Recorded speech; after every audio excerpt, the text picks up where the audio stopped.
Bonjour tout le monde, j'espère que vous allez bien. On se retrouve pour notre brief du jeudi 16 janvier 2020 et comme d'habitude, je tenais à vous inviter à nous rejoindre sur Discord déjà pour échanger avec la communauté. Donc on est pas mal présent dessus, vous voyez, avec les admins, donc avec l'équipe. Aussi pour récupérer le lexique qui vous aidera à la compréhension des briefs. J'explique tout, le premier arrêt, la reload zone, les structures, les battle zones, les garage zones, voilà tout ce que vous pouvez entendre dans les briefs. L'alcoin screener, donc c'est mon alcoin screener qui est en corrélation avec la Little Old Lady, qui vous permet de chasser vos propres opportunités. Donc j'essaie de le mettre à jour le plus souvent possible. Mon collègue qui a fait des docs, comme le processus évolutif de tout trader, l'introduction à l'autodiscipline, des vidéos sur le mindset, les setups qu'on utilise, donc Smiling Setup, Shark Setup, etc. Des liens qui peuvent vous servir aussi, des e-books, des livres sur les marchés financiers, donc comme sur Ishimoku, etc. On me demande beaucoup des fois si j'utilise Ishimoku personnellement, non, mais il y a des docs à disposition qui peuvent vous aider à la compréhension justement de ces indicateurs.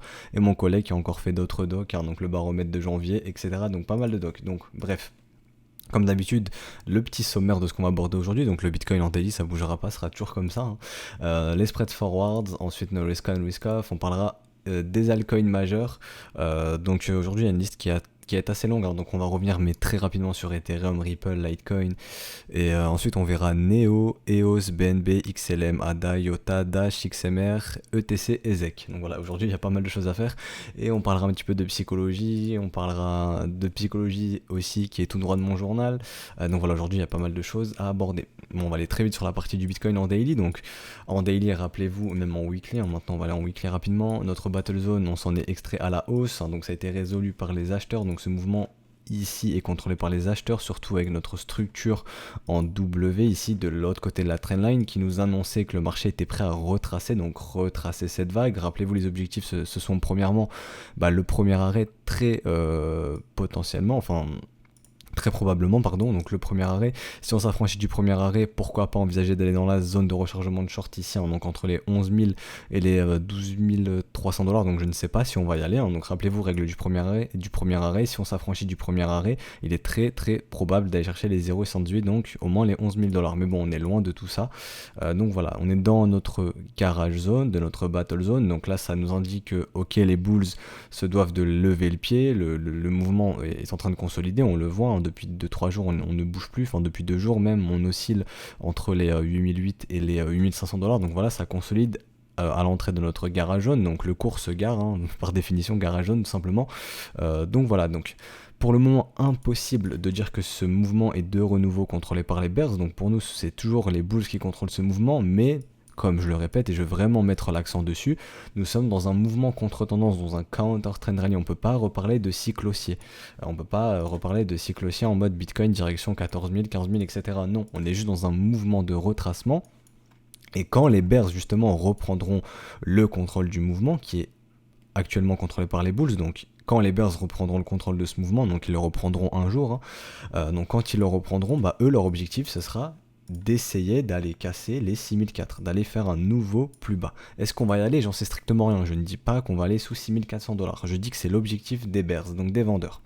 A contrario, l'objectif des bulls, eux, ce sera d'essayer d'instaurer un creux plus haut que les 6004, donc de défendre les 6004 pour ensuite essayer d'aller instaurer un sommet plus haut. Donc je vais schématiser tout ça. Donc admettons que notre top est ici, donc on aimerait bien voir un M pour marquer ce top, les bears reprennent le contrôle du mouvement, on va tracer une petite reload zone comme ceci, hop. Donc voilà, donc très probablement les bulls localiseront leurs achats dans la zone de rechargement de longue ici entre 0,108 et 0,786, donc actuellement si le top est ici entre 7003 et 6008, donc les bulls essaieront d'instaurer leur creux plus haut ici et par la suite essayer d'aller bust le sommet, ce qui nous indiquera que là ok, les bears n'ont plus réussi à pousser ce marché plus bas, à contrario les bulls ont réussi à maintenir le bottom des 6004, d'instaurer un creux plus haut, et ils ont même réussi à les bust le précédent sommet qui avait été instauré par les bears. Donc on va aller en weekly, qu'est-ce que ça nous fait en weekly? Un beau W weekly, rappelez-vous les W weekly permettent très généralement de lancer de bons mouvements, de lancer de gros counter trend rally, ou voire même de relancer des cycles. Donc en cas de W weekly ici, l'objectif des bulls clairement ce serait d'essayer d'aller bust ici les 13008 et les bears les attendront ici du coup dans la zone de rechargement de short, et ensuite on verra ce qui se passera. Mais rappelez-vous, ce mouvement est, cette vague ici, c'est toujours contrôlé par les bears. On parle juste de ce mouvement ici depuis le 18 décembre 2019 qui est contrôlé par les bulls et qui permet de retracer tout ce mouvement ici. Donc je le répète, quand les bears reprendront le contrôle de ce mouvement, leur objectif ce sera essayer d'aller bust les 6400$. Et l'objectif des bulls, ce sera d'essayer de défendre les 6004 pour repartir à la hausse par la suite. Donc ça, c'est vraiment sur une échelle un peu plus moyen terme, donc je sais pas, au cours des prochaines semaines, très, très certainement. Donc on verra ça très certainement au cours des prochaines semaines. En tout cas, au niveau actuellement, est-ce que vous voyez une structure bearish ici? Bah non, il n'y a toujours pas de structure bearish. Donc pour nous, ce mouvement est toujours bull. On va aller voir au niveau du volume. Est-ce que vous voyez que les bears contrôlent le bus? Bah non. On voit que le mouvement est haussier. Donc vous voyez, hop, le mouvement est haussier. Et on voit le volume qui est haussier aussi. Donc quand le volume et les prix sont haussiers, c'est simplement que voilà, les acheteurs pour l'instant contrôlent ce mouvement. La structure est bullish suite à ce W, le volume est croissant, le mouvement est croissant, donc pour l'instant ce mouvement est contrôlé par les bulls. William, est-ce que William est stupidement suracheté? Donc William est stupidement suracheté. Est-ce que ça veut dire qu'il faut vendre? Non. William peut rester stupide très longtemps et rappelez-vous, un enfoncement stupide, c'est soit très bullish ou bearish. Donc un enfoncement stupide bullish, c'est bullish. Un enfoncement stupide bearish, c'est bearish. Donc là, pour l'instant, on est dans notre zone de stupidité, de surachat. Et le signal qui sera intéressant, c'est quand nous en sortirons. Là, on aura un signal intéressant. Mais tant que nous y sommes, ça ne veut pas dire vendre. Ok? C'est même un signal très fort pour dire que les bulls contrôlent vraiment le mouvement. Donc, au niveau du momentum, le momentum est toujours haussier, comme vous le voyez, on a été encore faire un nouveau plus haut, donc le momentum, même sur MACD, est toujours haussier, surtout qu'on a vu cette belle divergence qui nous avait créé, enfin on a vu cette belle divergence ici, rappelez-vous, la divergence haussière ici. Au niveau du RSI, c'est exactement la même chose, vous voyez, le RSI est toujours croissant, le momentum est toujours haussier. Pour inverser ça, il faudra avoir une structure bearish et ensuite on repartira très certainement à la baisse sur le momentum pour nous indiquer que les bears reprennent le contrôle du momentum. Pour l'instant, c'est toujours pas le cas. Donc voilà, donc le momentum est toujours haussier. Donc est-ce qu'on peut dire que cette hausse est terminée pour le moment? Non, tout comme je le disais ici, je disais que pour moi techniquement, je ne pouvais pas dire que cette hausse est terminée. Bah là c'est encore la même chose, cette hausse n'est toujours pas finie, en tout cas on ne peut pas dire que le top a été trouvé ici. Et s'il a été trouvé, bah, ce qu'on aimerait bien voir dans les prochains jours, c'est un M comme ceci qui nous indiquera que ok, on est prêt à retracer tout ce mouvement, et comme je vous expliquais, on se redirigera très certainement dans la zone de rechargement, donc ici. Voilà, donc dans la zone de rechargement qui est ici. Donc si ce top est ici, hein, je préfère le préciser. Donc pour l'instant, c'est bien trop tôt de parler de top et il y a encore du potentiel haussier. On surveillera aussi notre premier arrêt, comme je l'ai dit, aux alentours des 9300$, notre MA200 qui est en train de défleurer un petit peu notre premier arrêt. Donc voilà, ici il y a une grosse zone technique que les bears se doivent de défendre. Alors maintenant, on va aller sur nos spreads forward. Donc là, on peut voir que ça décroche un petit peu, mais c'est la même chose. Nos spreads un petit peu décrochés, c'est normal, c'est sain, ça veut pas dire que ok, ça y est, l'offre reprend le dessus sur la demande. Pour que ce soit le cas, ce qu'on aimerait bien voir, c'est un M se mettre en place aussi sur nos spreads et du coup un M sur le prix. Là on se dira ok, l'offre et la demande, cette relation commence à s'inverser un petit peu, l'offre prend le dessus sur la demande, mais pour l'instant c'est pas le cas. On voit un petit peu on voit juste que les boules se sont un petit peu calmées au niveau de nos spreads.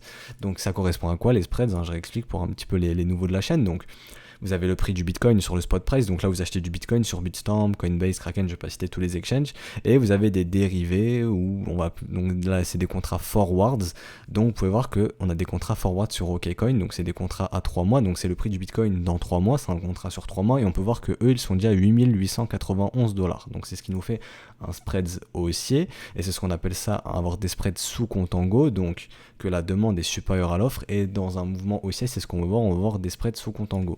Exactement la même chose pour Ethereum et Litecoin. Ce que je viens d'expliquer pour le Bitcoin, c'est valable pour Ethereum et pour Litecoin. Au niveau de nos risk on risk off, ça bouge pas énormément. Assez rare quand même de voir nos bonds suivre nos stocks, hein, donc assez rare quand même. On peut voir que le gold, on peut voir que au niveau du gold, en tout cas, on peut voir que les bulls se doivent de se calmer suite à ce petit M qui s'est dessiné ici. Donc c'est normal, hein, suite à cette hausse, on pourrait parler de retracement. Nos stocks sont toujours haussiers. Rappelez-vous, on catégorise Bitcoin d'asset à risque, et donc tant que des capitaux sont plus aptes à rentrer dans le risk on, ils peuvent rentrer dans le Bitcoin. Donc voilà. Actuellement, je vois rien de plus à dire, hein, ça change pas énormément depuis les précédents jours. Donc maintenant on va aller sur le BTC en H4 et on va parler un petit peu de psychologie, on va faire de l'order flow, je vais vous parler un petit peu de la psychologie que j'ai notée dans mon journal, parce que dans mon journal j'ai une catégorie psychologie de marché. Et donc voilà, donc déjà on va voir que on est dans la garage jaune de notre structure, donc ici c'est notre W, je vais passer en daily, ce sera plus simple. Là, vous voyez, c'est notre W, donc on trace notre Fibo ici au bottom, sur la neckline, et on a la projection, donc l'extension de Fibo de 168-200%, et ça, c'est la garage zone de notre structure. Et on peut voir qu'actuellement, le cours consolide à l'intérieur. Donc c'est normal. Dans cette zone, c'est très normal pour les bulls de laisser le moteur refroidir un petit peu. Donc est-ce que ça veut dire qu'on a top ici? Pour l'instant, c'est trop tôt pour en parler. Ça ferait du sens de top sur les 0,618 dans notre garage zone, etc. Mais pour l'instant, c'est trop tôt pour en parler. Donc, actuellement, pour nous, ce mouvement est toujours contrôlé par les bulls et on peut voir qu'on est en train de créer un mouvement qui est parabolique. Donc, vous voyez, un mouvement parabolique, je vous fais un dessin, c'est une parabole. Donc, c'est un mouvement qui est très haussier. Donc là, actuellement, je vais vous dessiner ça avec le polyline. Donc, c'est pas... comment expliquer ça? C'est pas un cas d'école, hein, mais je peux vous dessiner un petit peu la forme de la parabole. Donc, vous voyez le délire un petit peu. Donc, voilà, ça, c'est une parabole. Et comment se termine une parabole? Très généralement avec un blow-off top, c'est ce qu'on a expliqué hier, c'est-à-dire que c'est un dernier mouvement qui est très impulsif à la hausse, et ça se fait automatiquement avaler hyper rapidement. Et ensuite, on a le dead cat bounce, donc, qui se fait très généralement dans notre reload zone, donc on a l'accélération du mouvement, donc ce que je vous ai expliqué ici. Donc ici, les institutions généralement posent le top, hein, donc ici il y a de gros ordres de vente, et hop, boum, le top est posé, et après ça dégueule. On parlera un petit peu de l'open interest, on expliquera pourquoi. Donc voilà, le marché corrige très fortement, donc ça c'est le blow-off top. Ensuite on a le dead cat bounce qui se fait très généralement en reload zone, donc hop, les institutions posent le top ici, le marché retrace, les gens se disent ok non en fait c'est reparti, on va répéter ce high, on va aller plus haut. Mais non, les institutions ont posé le top ici, et leur objectif, eux, ça va être de reshorter la zone de rechargement de short, ou l'OTE, appelez ça comme vous voulez, l'optimal train entry, la zone qui offre le meilleur risk-reward. Et qu'est-ce qu'on fait? On repart à la baisse, et qu'est-ce que vous voyez? Un marché qui vous sourit, donc un marché qui vous fait un M, qui vous indique que ça y est, ce rallye est terminé. Donc c'est ce qu'on voudrait voir si on est vraiment dans une parabole. On aimerait bien voir un blow-off top, donc la grosse accélération, le mouvement qui corrige, le retour en reload zone, et ensuite on recasse le creux ici pour nous former le M qui nous indiquera que ok, ce rallye est terminé. Donc pour l'instant c'est trop tôt pour parler de ça. C'est un scénario que j'envisage très probablement de ce que je vois au niveau de l'open interest, etc. Mais ça, on va en revenir après. Donc ça, je vous ai expliqué le blow-off top et je vais vous montrer tout simplement un exemple. Hein.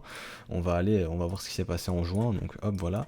Donc ici, on crée notre mouvement parabolique. Hein. Donc une parabole, grosse accélération. Hein. Donc en 2 jours, on passe de 11 000 $ à 13 800 $. Et vous voyez le blow-off top ici, boum, on corrige très sévère. Donc on passe de 13 800 à 10 200 très rapidement. Qu'est-ce qu'on fait? On fait notre retour en zone de rechargement. Donc là, je vais tracer un Fibo très rapidement. Donc hop, on trace notre Fibo. Non, c'était ici. Vous voyez le retour en zone de rechargement. Ici, les gens pensent qu'on va aller plus haut que les 13 008. Mais non, les institutions posent le top ici, défendent ce top. On reshort la zone de rechargement et hop, ensuite, on va breaker. Et au final, ça nous fait notre M. Donc quand le marché de souris, c'est qu'il est prêt à te voler ton argent, rappelez-vous. Donc quand le marché de souris, c'est qu'il est prêt à te voler ton argent et hop, on repart dans un marché qui est contrôlé par les bears ensuite. Donc voilà. Donc là, c'est vraiment sur une plus grosse vue. Hein. Donc là, on est sur une échelle daily, mais le schéma peut se répéter en 1 heure, en 4 heures, etc. Donc là, nous, on est sur du 4 heures. Donc, qu'est-ce qui m'invite à penser qu'on peut partir dans une parabole? Bon, déjà, c'est la structure du marché. Comme on le voit, on est dans un mouvement qui s'accélère assez fortement, qui est quand même assez haussier. Donc, alors pour moi, on commence à rentrer dans un mouvement parabolique. Comme je l'ai dit, les mouvements paraboliques, ça termine par un blow-off top. Et maintenant, on va parler un petit peu de l'open interest, etc. Donc, qu'est-ce qui m'invite à penser ça? Bah déjà, c'est un petit peu le sentiment. Le sentiment m'a l'air, je dirais pas bear, mais j'ai l'impression que les gens veulent voir le prix du Bitcoin descendre pour en acheter. Alors, je pense pas qu'on est venu ici pour rien. Je pense qu'on est venu ici justement pour créer ce mouvement de FOMO. Et justement, qu'est-ce qui me fait penser ça? Comme je vous dis, c'est le sentiment des gens. Je vois que les gens vraiment ne sont pas chauds pour acheter du BTC ici, ça se comprend. Cherchent plutôt des ventes. Donc quand le marché monte, et vu qu'ils ne sont pas dans le train, rappelez-vous, on en a parlé hier, ben, ils sont plus aptes à essayer de stopper ce mouvement. Et la psychologie derrière ça, c'est de shorter le marché, vu qu'ils n'ont pas réussi à l'acheter, ils se disent bon, j'arrive pas à l'acheter, je vais au moins essayer de shorter, si j'arrive à shorter le haut, comme ça je ferai des profits, mais c'est pas comme ça que ça fonctionne malheureusement. Tant que ce mouvement est contrôlé par les bulls, bon bah les vendeurs se font démonter. Ensuite, qu'est-ce qui me fait dire qu'on peut partir dans une dernière phase haussière en mode blow-off top? Et là, généralement, c'est très irrationnel et bon, bah, la technique, on la met un petit peu de côté, on sait pas jusqu'où ça va. Hein. On sait pas du tout jusqu'où ça va. Ça peut aller à 10 000, 10 500, 11 000, on n'en sait pas. Ça peut s'arrêter à 9 500, j'en sais rien du tout, mais en tout cas, c'est un mouvement qui est très impulsif. Donc voilà, et ensuite ce qui me fait penser ça, c'est que là, bon, je vous parle un peu plus au niveau de l'open interest, etc., un petit peu d'order flow, c'est qu'au niveau du founding, on voit que le founding commence à s'augmenter, donc là que les gens commencent vraiment à se leverager à la hausse, et ça me fait penser qu'ils sont prêts à FOMO si le prix du BTC ne descend pas, mais il manque la petite étincelle pour faire FOMO les gens, et la petite étincelle c'est une hausse. Ok, une hausse, et si le mouvement est assez brutal, bah je pense que les gens vont se dire non c'est bon, le Bitcoin il redescendra pas, vas-y je FOMO, j'achète, et là rappelez-vous les filets sont posés, les institutions ont posé les filets et sont prêtes à shorter le marché là où le public achète. Donc ça serait pour eux la zone idéale, hein, zone de rechargement de short, si le public se met à FOMO là-dedans, qu'on a un mouvement parabolique, déjà ça se finira mal, parce que ça sera un blow off top, hein, rappelez-vous ce que je vous ai expliqué, le mouvement qui fait ça. Et si les institutions ont décidé de poser les filets ici et que le public se met à se FOMO, bah eux ça les arrange, ça fait énormément de liquidité. Et en plus de ça, si les gens essayent de shorter ce marché là depuis quelques jours, bah ça fait qu'au final les gens qui shortent ici, ça fait encore plus de liquidité ici à disposition. Donc les gens peuvent FOMO, peuvent apporter la liquidité nécessaire aux institutions suite à l'achat, donc au FOMO, et en plus les bears qui se font niquer, leur stop, leur liquidation qui... Donc rappelez-vous, un bears qui se fait stopper, ça fait un rachat au marché, comme un bears qui se fait liquider, ça fait un rachat au marché. Donc ça apporte de la liquidité aux big boys, aux institutions, appelez ça comme vous voulez, ceux qui ont beaucoup d'argent, ceux qui ont des millions, des centaines de millions, etc. Donc eux, ça leur apporte la liquidité nécessaire pour stopper ce marché, surtout si le public FOMO. Donc voilà, comme j'ai dit, ce qui peut me faire penser ça, c'est le founding qui commence à pas mal augmenter. Donc voilà. Ensuite, par contre, ce qu'on peut voir au plus court terme, c'est qu'au niveau de l'open interest, depuis qu'on est venu ici aux alentours des 8009, par contre, on voit que l'open interest augmente énormément, que l'open value augmente énormément, que le founding aussi commence à augmenter. Donc là, j'ai l'impression que les gens commencent déjà à se mettre en longue, et si l'objectif, comme je l'ai dit, c'est de partir dans un mouvement parabolique comme ceci, qui marquera le top par la suite, eh ben je pense qu'il faut sortir tous ces gens qui sont rentrés là. On peut voir que la moindre baisse a fait quand même pas mal bouger l'open interest, on diminue de 30 millions assez rapidement, donc c'est pas rien quand même. Donc ça m'invite à penser que là ici il y a vraiment beaucoup de gens qui se sont mis en longue et que potentiellement le marché peut faire quoi? On va passer sur du 1 heure, ça sera un peu plus simple. Donc le marché peut faire quoi? Ici on peut imaginer qu'il y a pas mal de stops qui attendent sous ces creux, aussi. Ici c'est les liquidations, donc c'est un outil que j'utilise. Donc c'est les liquidations, on peut voir qu'il y a énormément de liquidités ici, donc énormément de liquidations des bulls à aller chercher aux alentours des 8004 environ. Donc en dessous de ces creux et en dessous de ces creux ici. Donc ça m'étonnerait pas qu'on puisse nous faire quelque chose comme ceci et hop, on sort tous les bulls et là on lance le mouvement parabolique. Donc ça peut être un scénario à envisager. Et c'est ce que j'ai écrit dans mon journal, hein. Donc aujourd'hui on fait beaucoup de psychologie, de psychologie d'order flow, donc c'est comme j'ai écrit dans mon journal et je l'ai partagé dans le Discord.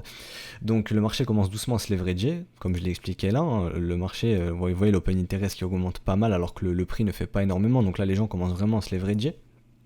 Donc, et potentiellement prêt à passer en mode FOMO, chose que je vous ai expliqué, même s'il est encore pas mal réticent et beaucoup veulent attendre un retracement pour pouvoir acheter. Donc ça c'est ce que je lis sur les Discords, ce que je lis sur Twitter, etc. et le sentiment que le marché me dégage. Donc les plus grosses positions sont short, donc ça ça me permet de le voir grâce à mon outil, hein. Donc ça c'est les petits points rouges que vous voyez, petits points noirs et rouges, donc ça c'est beaucoup de short, donc ça m'indique que ok les gens ici, les plus grosses positions sont en short, mais la majorité en tout cas a l'air de longue. Donc ça m'indique qu'il y a énormément de liquidité ici qui attend, mais il y en a aussi beaucoup qui attendent. Donc est-ce que le scénario, comme je l'ai dit, c'est d'aller d'abord bust les bulls pour ensuite aller chercher les bears et nous créer notre mouvement parabolique? Donc c'est ce qu'on va voir aujourd'hui. Donc voilà, donc les grosses positions sont short, ce qui crée énormément de liquidité dans notre reload zone, c'est ce que je vous ai expliqué juste avant. Et comme je l'ai dit, je ne pense pas qu'on soit venu ici, donc venu chercher ce prix des 8009, juste ici pour que les gens soient réticents à acheter. À mon avis, on fait une conso pour que la liquidité vendeuse s'accumule, ce qui permettra de financer ce push, et nous devons créer un gros mouvement irrationnel pour que le public puisse passer à l'achat et accepter de FOMO. Comme je vous ai dit, pour l'instant, le public, de ce que je vois, il n'est pas prêt pour FOMO, et pour créer ce FOMO, faut que le prix monte. Ok, donc le founding et l'open value m'amènent à penser que le marché est mature pour FOMO et qu'il suffit d'un mouvement haussier pour déclencher ce gros FOMO. Donc c'est ce que je vous ai expliqué avant. En cas de gros push irrationnel, je veux que les plus grosses positions soient longues et non short comme actuellement. Donc comme je vous ai dit, mon outil me permet de savoir qu'actuellement les positions les plus grosses sont des shorts, et si on se met en mode FOMO, je veux que ça s'inverse, que ces plus grosses positions deviennent des longues, et là je pourrais me dire ok, les market makers ils vont aller dans le sens inverse, du coup ils vont aller les baiser. Donc voilà, donc les trois scénarios, donc conso puis push irrationnel qui se finira en blow off top, chose que je vous expliquais, on démonte les bears avec leur liquidité, les big boys, donc les institutions, appelez ça comme vous voulez, peuvent short et ensuite on démonte les acheteurs qui ont FOMO dans le push. Donc on fait ça par exemple, on nique tous les bears, ça crée la liquidité pour les institutions pour pouvoir short, on continue de monter. Ici tous les gens rentrent en l'achat et hop, blow off top, on baisse tous les acheteurs, on a baisé tous les vendeurs. Donc opération très rentable pour les market makers. Deuxième scénario. Petit retracement rapide pour sortir les acheteurs, chose que je vous ai expliqué, pour ensuite lancer le gros push qui choquera le marché et qui inversera le sentiment en bull mode. Comme je vous ai dit, le public, en tout cas globalement, le sentiment a l'air d'être un petit peu réticent, ils ne veulent pas acheter. Et nous, on veut vraiment que les gens passent en mode FOMO. Et quand les gens passeront en mode FOMO, là on se dira ok, très intéressant, et ensuite viendra le smiling setup, etc. On encadre toujours nos trades avec des setups, on trade pas juste sur un sentiment ou voilà, juste sur un sentiment, on veut vraiment trader avec des setups. Et comme j'ai dit, bon bah nous ce sera smiling setup, donc la localisation, bon, bah, on l'aura, zone de rechargement, on voit un petit peu de la zone de rechargement. Ensuite les confirmations momentum, c'est pour ça on va aller parler un petit peu du momentum en 4 heures ensuite. Et troisièmement la structure, hein, donc si on fait un blow off top, bah ça sera le M. Donc voilà. Donc, troisième scénario, à ne pas exclure, notre top est ici. Donc, ça se trouve, le top est ici. Et vu qu'ici, il y a pas mal de gens, de ce que je vois, se sont quand même bien leveragés à la hausse. Donc, c'est-à-dire qu'ici, il y a vraiment beaucoup d'acheteurs, je pense. Hein. L'open value augmente, le founding augmente, l'open interest augmente fortement, mais le prix ne fait pas grand-chose. Donc là, ça m'invite à penser qu'il y a pas mal de gens qui sont passés en longue, et potentiellement, eh ben, le top est déjà marqué et on va démonter les acheteurs, mais ça ferait quand même gagner trop de vendeurs vu que les positions majeures sont short. Donc voilà, le marché, vraiment, c'est un gros bordel en ce moment, c'est assez difficile de décortiquer ça. C'est pour ça que mon journal, ça m'aide énormément. Comme ça, je note j'ai un suivi du sentiment et de la psychologie et de ce que fait vraiment réellement le marché. Comme ça, je peux me dire, ok, bon, il est potentiellement plus probable de faire ça. Donc, de ce que je vois actuellement, ce qui pour moi serait le plus probable, ce serait de, comme je vous expliquais, on fait une chasse au stop, donc on va sous ces creux, ici il y a pas mal de stops, pas mal de liquidités, on va liquider les bulls, on va chercher les stops, donc comme on l'a vu ici, hein, il y a pas mal de liquidations à aller chercher, et ensuite on lance notre mouvement parabolique. Deuxième scénario le plus probable, on lance le mouvement parabolique directement, et ensuite troisième scénario, comme on l'a vu, c'est potentiellement notre top est déjà marqué, et on va déchirer les bulls, donc on pourrait très bien faire ça. Ensuite, il y aura très certainement le rebond pour marquer le M, et hop, ça nous indiquera que ce rallye est terminé. Mais je pense qu'il nous reste une petite vague de hausse, je pense que le marché est prêt à FOMO, mais faut les motiver à FOMO, et comme j'ai dit, pour les motiver, faut nous créer un push haussier. Donc voilà, donc là on a fait beaucoup de psychologie, de techniques, d'order flow, on a fait énormément de choses aujourd'hui, très intéressant de le faire, hein, ça me fait plaisir de partager tout ça. Donc maintenant on va parler un petit peu du volume en H4, clairement c'est boule, les acheteurs contrôlent ce mouvement, les bears n'arrivent pas à se réveiller, donc si jamais ils se réveillent, on voudrait voir un gros mouvement suivi d'un gros volume, pour l'instant c'est pas le cas. Déjà, premièrement, au niveau du volume, on peut voir que c'est toujours les bulls qui contrôlent le mouvement. Ensuite, est-ce que William est stupidement suracheté en 4 heures ? William il commence à sortir de sa zone stupidement surachetée, donc là on pourrait se dire ok, garage zone, on commence à sortir de la zone de notre zone de stupidité surachetée, donc on pourrait se dire ok, bon bah là ça commence à devenir un petit peu lourd et on pourrait retracer. Ensuite, donc là on fait la pure technique, on met de côté la psychologie, l'order flow, etc.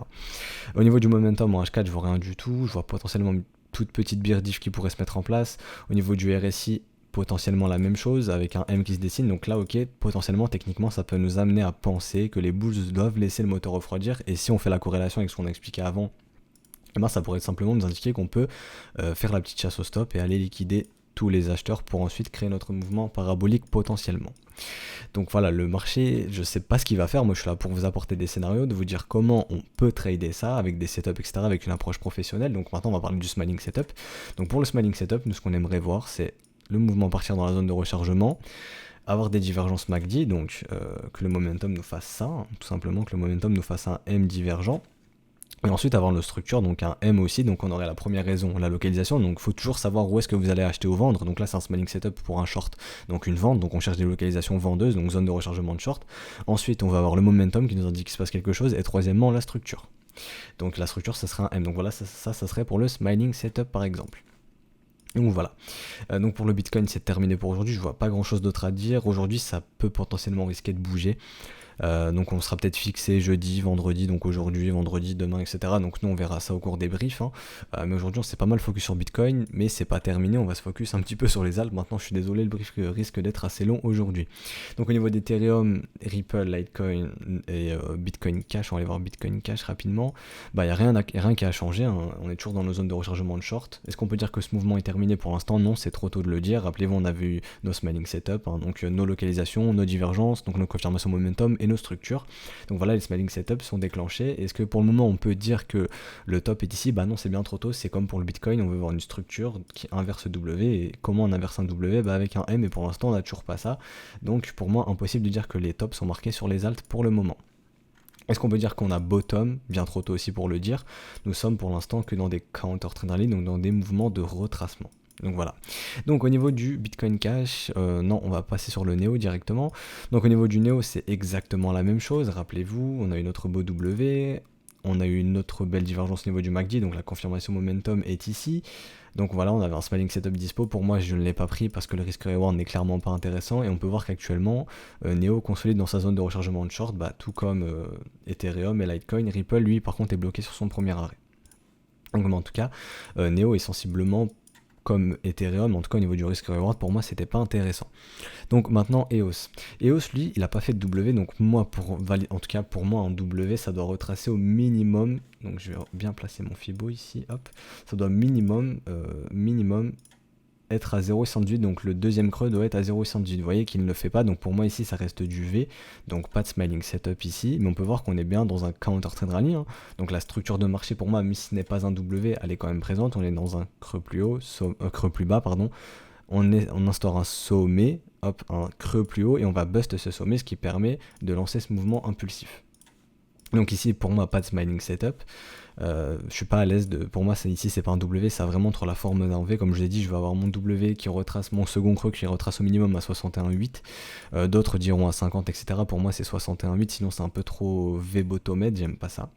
Donc bah ici c'est la même chose, on est dans un counter trend rally, donc potentiellement on pourra aller plus haut, donc potentiellement aller chercher le premier arrêt, et si on s'affranchit du premier arrêt, aller chercher la zone de rechargement de short. Il y avait des divergences, oui il y avait des divergences, bon on les avait déjà tracées il y a longtemps avant, hein, dans les précédents briefs, donc c'est ce qu'on attendait. Donc voilà, donc la divergence était clairement ici. Donc si pour vous ici c'est un W, bon bah vous aviez un smiling setup à jouer, personnellement ce n'était pas le cas. Beau réveil des bulls ici sur le volume, donc assez bon signe, hein, de voir un volume croissant, voilà, donc voilà, assez bon signe pour EOS. On peut voir qu'il y a potentiellement encore de la marge, mais bon, faites attention, on ne chasse pas, on n'achète pas un marché qui monte comme ceci. Pour ceux qui veulent rentrer dans EOS, voilà, il faut être patient, il faut attendre le retour dans la zone de rechargement. Donc même si on tape un peu plus haut, vous voyez que la zone de rechargement elle bouge pas énormément, et le cours revient très généralement chercher cette zone de rechargement justement. Donc voilà, est-ce que le bottom a été posé sur EOS? Pour l'instant, beaucoup trop tôt pour en parler. Est-ce qu'on voit un W? Non, on voit pas un W, on voit un V en weekly. Donc nous, on aimerait bien avoir un W en weekly pour se dire, ok, potentiellement le bottom est posé ici. Alors, EOS, c'est fait, on va parler un petit peu du BNB. BNB Smiling Setup. Smiling Setup, donc la localisation, la zone de rechargement, il y avait les divergences MACD, la structure qui est venue ensuite, le W. Donc voilà, là on a un Smiling Setup qui est lancé, on voit qu'on est venu chercher notre zone de rechargement de short, que maintenant le cours consolide, donc ce qui est tout à fait normal. Donc Smiling Setup qui est déclenché, donc ça dépend de comment vous pouvez targeter ça. Il y en a qui choisiront de retracer 50% du mouvement, d'autres qui vont se dire moi du moment que j'ai deux de risk reward c'est bon, etc. Ça dépend vraiment de vous. Moi personnellement j'ai vraiment beaucoup d'approches au niveau de ce setup, hein. J'ai des targets, c'est surtout au niveau de la prise de profit, j'ai vraiment une approche différente.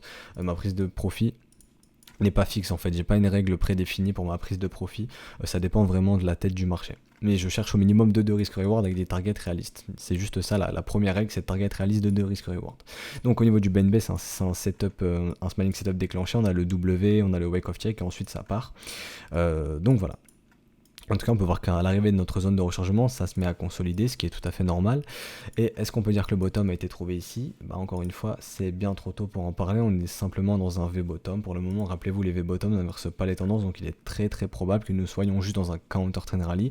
Et l'objectif des bears, quand ils reprendront le contrôle de ce mouvement, si par exemple ici ils arrivent à instaurer un M, bah, ça va être essayer d'aller bust le bottom ici aux alentours des 11$.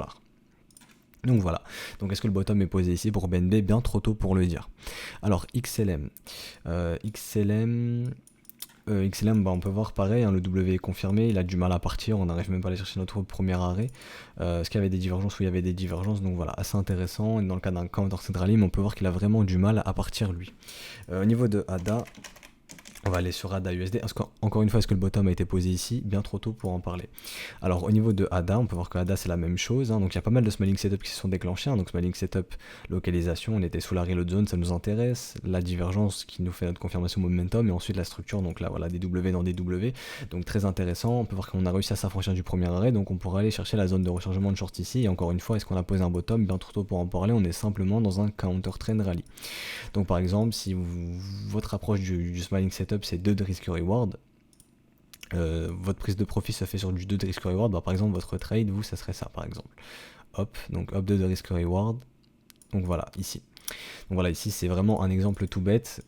Je sais que mon collègue, lui, c'est retracement de moitié, hein, donc 0,5. Donc voilà, moi personnellement, j'ai des prises de profit qui sont assez différentes. Mais comme je l'ai dit, retenez target réaliste et minimum de risk reward. Donc voilà, pour XLM c'était ça, donc on est dans un counter trend rally, donc potentiellement ça dépend de vous, mais moi personnellement je vois en tout cas les 3 raisons de notre smiling setup: localisation, confirmation momentum et structure. Et vous voyez encore une fois la pertinence des W, hein, c'est pour ça vraiment je vous rabâche tout le temps les mêmes choses, et même dans le Discord mon collègue vous dira les mêmes choses.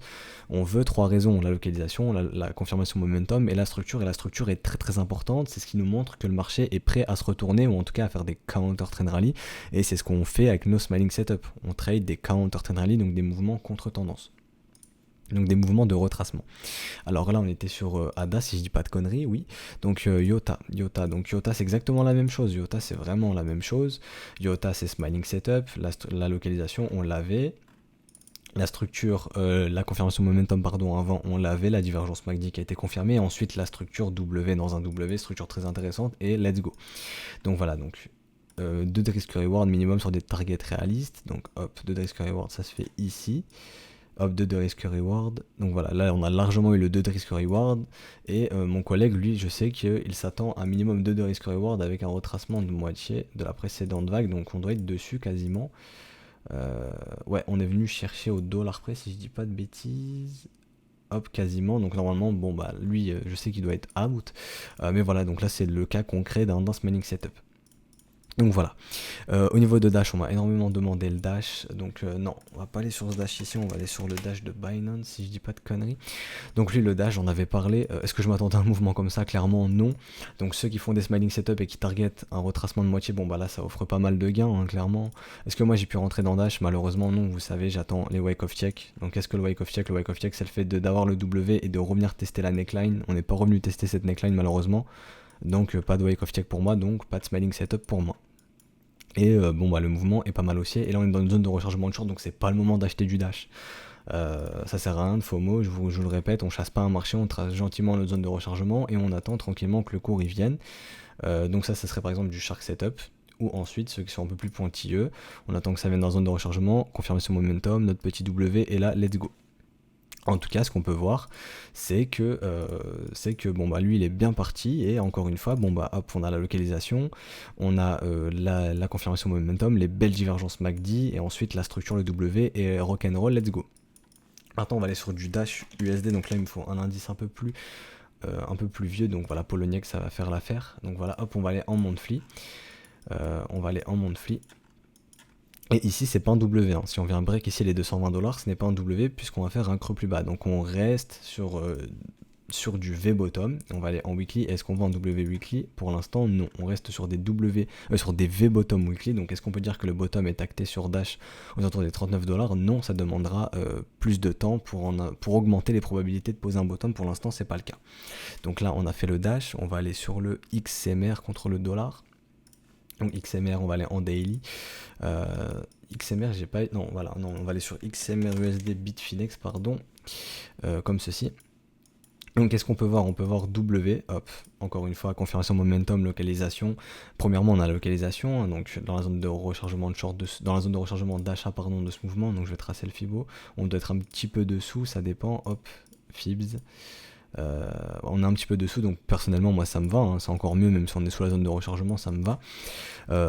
Donc localisation on l'avait, confirmation momentum on l'avait, donc nos divergences sur MACD, pardon, et ensuite la structure, donc le W ici, donc hop, le W, la cassure, le wake of check s'est fait au dollar près, si je dis pas de conneries, voilà, il s'est fait au dollar près, et ensuite let's go. Donc on est dans un counter trend rally, rappelez-vous, objectif des counter trend rally, premier arrêt, et ensuite zone de rechargement de short, si on s'affranchit du premier arrêt, donc potentiellement on pourrait connaître encore un petit peu de hausse sur XMR. Est-ce qu'encore une fois ça veut dire qu'on achète ici? Bah non. Si vous n'êtes pas dans le train, vous tracez votre FIBO encore une fois et vous essayez de localiser vos achats dans la zone de rechargement d'achat. Voilà, mais en tout cas on peut voir que techniquement on est dans un counter trend rally, donc le but c'est de retracer cette vague ici. Quand vous voyez ici là des petites dates, c'est tout simplement la règle de Gann de 50% de gain qui nous indique que le marché peut retracer de moitié en moitié moins de temps, donc on pourrait se retrouver aux alentours des 82 dollars avant mi-mars 2020, donc ça c'est la règle de Gann. Donc voilà, donc on a fait XMR, on va passer sur Tezos, même s'il n'y a pas grand chose à dire d'intéressant, donc lui il bouge pas. Donc comme je vous avais dit personnellement, la zone de rechargement elle est ici, ce qu'on voudrait voir pour les investisseurs c'est un beau W dans cette zone de rechargement au niveau du weekly, donc pour l'instant il n'y a pas de business à faire pour moi sur Tezos. Au niveau du link, on en avait parlé, il me semble, ou j'en avais parlé sur Discord, je sais plus. Donc lui, zone de rechargement, dans une zone de rechargement, donc la localisation très intéressante. Est-ce qu'on avait des confirmations momentum? Oui, on avait une belle divergence MACD. Est-ce qu'on avait la structure? Oui, on a eu la structure, notre beau W. Donc voilà, on est dans un counter trend rally et on retrace justement, hop, je voulais pas faire ça, on retrace cette vague. On peut voir qu'on s'est affranchi du premier arrêt et qu'on est venu chercher au dollar près quasiment, au dollar près, oui, les 0,78. Donc voilà, on s'affranchit du premier arrêt, on va chercher les 0,78. Donc c'est normal de voir le cours rejeter un petit peu ici. Et on peut voir qu'on est bien dans le cas d'un counter trend rally. Donc ici, est-ce qu'au niveau du risk reward c'est intéressant? Pour moi, non, c'était clairement pas intéressant. Pour avoir voilà, minimum de risk reward, bon voilà, fallait aller dans la zone de rechargement, mais j'avais des alts qui m'offraient largement de meilleures conditions. Donc pour moi Link c'était pas intéressant, mais on peut voir qu'en tout cas la structure est présente, donc on est bien dans un counter trend rally pour le moment. ETC lui qui a fait du V-bottom, ça ne l'a pas empêché d'aller chercher sa zone de rechargement de short, hein, donc pour moi est-ce qu'ici il y avait un smelling setup? Non, donc des fois on me demande est-ce qu'on est obligé d'attendre un W? Bah moi personnellement dans nos setups il y a quasiment que il nous faut une structure. Donc une structure ça peut être une candlestick pattern etc. Moi c'est énormément de W ou de M. Mais est-ce que le marché peut partir sans W? Oui, il peut partir sans W. C'est pour ça que je vous dis ce ne sont que des probabilités à chaque fois. C'est pas quelque chose de sûr. Mais soyez certains, enfin pas certains, il n'y a jamais rien de sûr, mais en tout cas on estime qu'il y a énormément de probabilités. Rappelez-vous, les V-bottom sont amenés à être testés pour être transformés en W ou en M. Mais en tout cas un V ça sera très certainement amené à soit devenir un W ou un M si ça devient un W, bon ça sera très bullish, à contrario si ça devient un M bah ça serait très bearish. En tout cas ce qu'on peut voir que le cycle est dans sa zone de rechargement de short, et par contre si on va en échelle monthly, qu'est-ce que vous voyez ici si je gomme tout? Bah si on vient break avec des clôtures les 9,76$, et ben on pourrait potentiellement avoir un W monthly massif. Et rappelez-vous les W monthly c'est très très puissant comme signal, généralement ça inverse complètement la tendance, on pourrait repartir dans un nouveau cycle haussier, mais en tout cas au minimum on pourrait parler de gros counter trade rally, et si on confirme ce W on pourrait sans trop de problème revenir sur le premier arrêt de toute cette vague, donc aux alentours des 19$, et si on s'affranchit du premier arrêt, revenir dans une zone de rechargement de short aux alentours des 30$, 37$, mais pour ça il faudra confirmer ce W monthly. Pour l'instant ça n'en est pas un, et en fait vous pouvez juste voir qu'on est dans une battle zone ici, donc soit on partira en W ou soit on partira en M, donc battle zone sur ETC long terme entre 3,20$ et 9,86$. Donc voilà, donc on va retourner en daily et on va terminer avec le ZEC. On en avait parlé en weekly, rappelez-vous, on avait dit qu'il y avait la possibilité d'instaurer un W weekly sur le ZEC, et si on l'instaurait c'était très bon signe. Bon bah là je vais tout gommer, qu'est-ce que vous voyez le beau W monthly et hop le cours qui part. Et on avait dit que si ce W monthly se confirmait, on pouvait lancer un counter trend rally, chose qu'on est en train de faire, et les objectifs ce serait le premier arrêt, possiblement en règle de Gann, donc le cours se retrouve autour des 75$ à horizon ou avant le 10 février 2020 environ, donc on pourrait se retrouver ici aux alentours du mois de février, chose qui est possible, hein, donc c'est la règle de Gann. Et si on s'affranchit du premier arrêt, rappelez-vous, aller chercher la zone de rechargement de short entre les 102$ et les 87$. Est-ce qu'on avait des confirmations momentum? Bien sûr que oui, donc la confirmation momentum était ici, cette belle divergence MACD. Donc on avait la localisation, un petit peu en dessous de la zone de rechargement, en train de manger cette mèche, donc pour moi c'était une localisation très intéressante. Confirmation momentum, est-ce qu'on en avait? Bien sûr que oui, on avait notre divergence MACD, il ne manquait plus que la structure, on a fait notre structure en W et let's go, le cours part. Donc c'est encore une fois, vous voyez vraiment la pertinence des structures, donc voilà, c'est pour ça qu'on vous recommandera toujours d'avoir des structures pour encadrer vos trades, donc 3 raisons indépendantes, localisation, confirmation momentum et structure. Et on peut voir que même Bitcoin avait fait ça en daily, et comme j'ai dit, je suis transparent avec vous, est-ce que je suis dans le Bitcoin en ce moment? Non.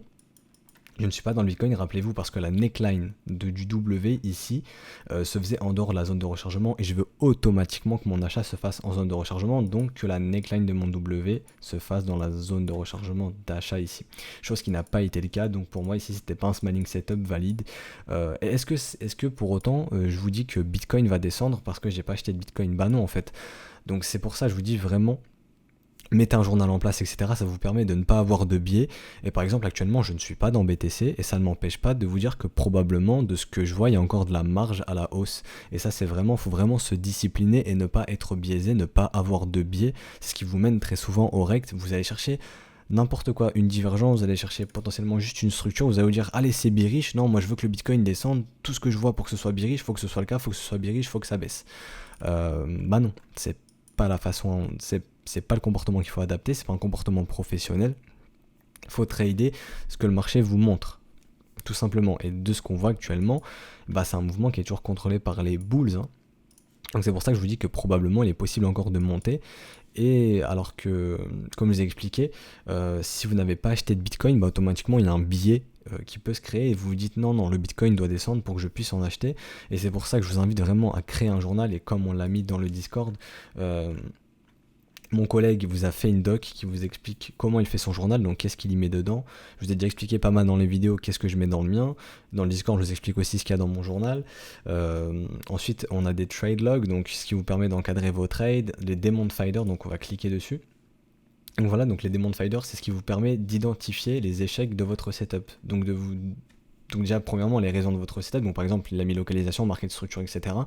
Ensuite, au niveau du comportement, donc là, c'est la psychologie. Sortie trop tôt, sortie trop tard, entrée trop tôt, pas dans le trading plan, placement du stop incorrect, mauvais size trade, donc voilà, peut-être une exposition un peu trop grosse. Donc voilà, ça vous aide à perfectionner vos setups et à perfectionner aussi votre psychologie. Le trading, comme je le répète, c'est un combat qui se fait énormément contre vous. Beaucoup se lancent dans le trading en voulant apprendre directement l'analyse technique, la relation d'offre de demande, etc. Mais moi, ce que je vous recommande d'apprendre en premier, c'est la notion de psychologie et de vous connaître psychologiquement et de connaître votre profil avant ne serait-ce que de vouloir envoyer de l'argent sur les marchés financiers. Et ensuite, ce que je vous recommanderais, c'est deuxièmement la notion du risk reward et du risk management, savoir gérer son argent en accord avec votre profil. Donc là, je sais que je m'extrapole, mais c'est extrêmement importante pour ça, tout ça, surtout dans des mouvements comme ça qui sont très haussiers, ça vous crée pas mal de biais, ça peut vous faire pas mal de conneries, donc agir irrationnellement. Et comme je vous ai expliqué en début de brief, donc ce brief est assez long, mais comme je vous ai expliqué en début de brief, de ce que je vois, le marché est potentiellement dans l'intention de créer un dernier push qui peut être très très très brutal. Et justement, le marché, ce qu'il veut faire, c'est vous pousser au FOMO, de vous dire que non, le Bitcoin ne redescendra pas, ou n'importe quel asset. Là, je parle du Bitcoin, mais je peux parler de n'importe quel asset. Je retrouve toujours les mêmes patterns, c'est-à-dire que quand le marché est dans une zone de rechargement d'achat, par exemple, pardon, mon français commence à se perdre, par exemple, le sentiment reste baissier, et quand on arrive en zone de rechargement de short, que le marché monte, le sentiment passe haussier. Donc ça, c'est des patterns que je retrouve très souvent, et c'est humain de voir un prix monter, de se dire ok, bon, le marché est haussier, je dois acheter, ça va continuer de monter, etc. Et justement, c'est le marché qui veut vous créer ces émotions. Et ce que je veux vous dire, c'est que vraiment professionnalisez-vous, c'est-à-dire créez un journal, notez vos émotions, notez votre comportement, apprenez à connaître votre profil, créez votre trade log, etc.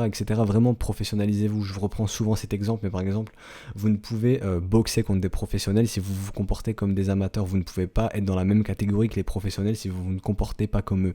Et il faut se comporter comme eux. tout simplement pour pouvoir être dans leur catégorie. Donc là j'ai imagé ça avec la boxe, mais voilà, ici on est dans le trading, donc vous devez vous comporter comme des professionnels, et c'est comme ça que les professionnels agissent, et c'est vraiment ce que j'essaie de vous retranscrire dans les briefs. Donc voilà, je me suis pas mal extrapolé pour aujourd'hui. Ceux qui seront restés à la fin, j'espère que ça vous servira vraiment, hein. Je suis pas là pour vous raconter du bullshit, je suis là vraiment pour vous aider entre guillemets, en tout cas vous apporter mes connaissances et ce que je sais des marchés et de ce que j'ai appris de moi-même, hein, avec mes expériences dans le trading, donc que ce soit sur la psychologie, sur mon profil, etc., comment développer tout ça. Donc voilà, aujourd'hui je me suis pas mal extrapolé, pardon. Donc si ça vous a plu, n'hésitez pas à vous abonner, à lâcher un petit like, un petit commentaire, à activer la petite cloche, hein. Je répète, c'est un brief quotidien du lundi au vendredi, j'en perds un petit peu ma voix, ça reste un petit peu long, voilà, 43 minutes, je vais vraiment m'arrêter là pour aujourd'hui. Donc demain je fais un petit topo de ce qu'on parlera de demain. Donc on parlera du total market cap, du market cap des altcoins et de la bitcoin et de l'altcoin dominance, pour parler un petit peu des capitaux, de la navigation des capitaux au sein du secteur crypto. Donc voilà, là c'est vraiment terminé. Donc voilà, pour ce brief est terminé. Donc je répète, si ça vous a plu, n'hésitez pas vraiment à lâcher un petit like, ça récompense pour le travail qui est fourni. Donc moi je vous dis à demain, allez ciao tout le monde.